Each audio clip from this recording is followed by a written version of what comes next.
بختور به یاست که د وطن خواړه په پردیسي کې درته ورسیږي. لندن کې جمیلې د افغان خوړو رنګ او خوند کټمټ د وطن له دسترخوانه راکپې کړي.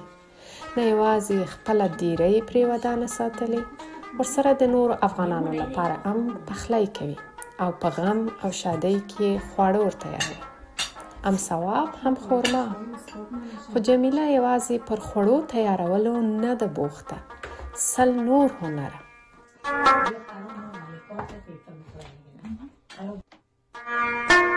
دا یې د ګڼو هنرونو بیلګه ده. یوه وړه خونه خو مړه خونه. دا ټولې رنګارنګۍ د جمیلې په لاس تیار شوي. وطني جامې، ګاڼې، لوښي او ان د خوشحال خان بابا د شیرینو تر دیوال دړو. جمیلې دا د دې لپاره په خپلو لاسونو تیار کړي چې ګوندې امې بوختیا او امې سوداګرۍ شي. ځکه د ښادیو او نورو پروګرامونو پر مهال به دا توکي د ډول لپاره کارول کیږي. بیخي د کلیوالې مینې رنګ.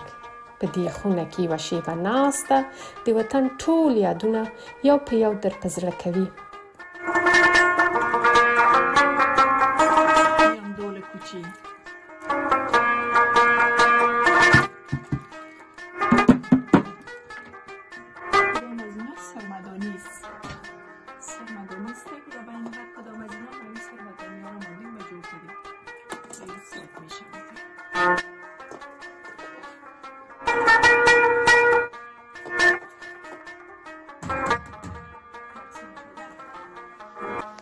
ما به هزارها دلار در این اتاق خود مصرف کردیم. البته نظر به شوق و علاقه خاصه که به صنایع افغانی دارم.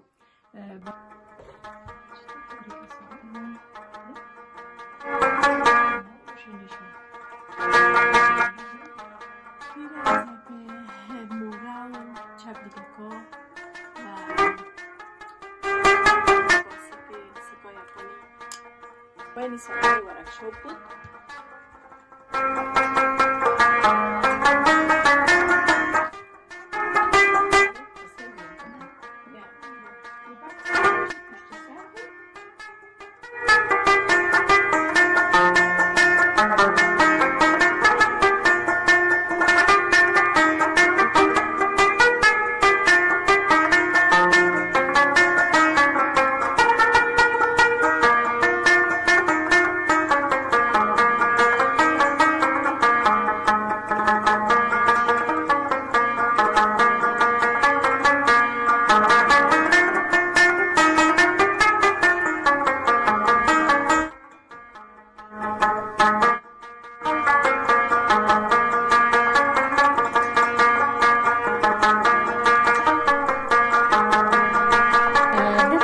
خزونه دی چې کار کوي مگر هغه هیڅ نه پوهیږي چې څنګه د خپل کار یا د خپل بزنس څنګه پروموټ وکړي لبل خلکو لپاره. لدې کبله ما وغوښتل چې د هغوی سره مرستې وکړم، د هغوی بزنسونه زه غواړم چې د هغوی بزنسونه ټولو پروموټ وکړم.